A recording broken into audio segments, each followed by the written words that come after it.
முன்னால் இருந்த சர்க்கார் அது சொல்லாததுக்கு காரணம் என்னன்னா, இந்த மது உற்பத்தி நிலையங்களை அவங்களே வச்சு நடத்துனாங்க. அவங்களுடைய நண்பர்களே நடத்துனதுனால, வருவாய் எந்த விதமான செலவும் இல்லாமல் வருவாய் லட்சக்கணக்கான கோடி அங்கே போயிட்டு இருந்தது.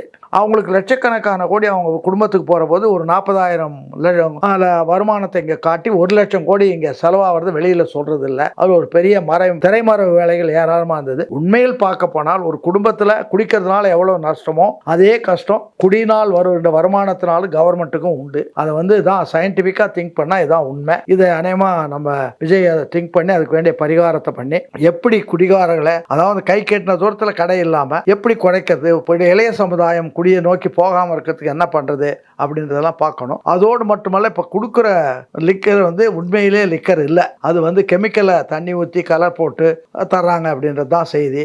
அது விஷத்தை முறிச்சு தண்ணி போட்டு கொடுக்குறாங்க. இதெல்லாம் உடலுக்கு, உள்ளத்துக்கு, நாட்டுக்கெல்லாம் கேடு. அது அதிலே எழுதி வச்சிருக்காங்க. இதெல்லாம் பார்த்து அவர் மாற்றி கொடுக்கணும். உலகம் உள்ளளவும் அவர்கள் பாராட்டப்படுவார்.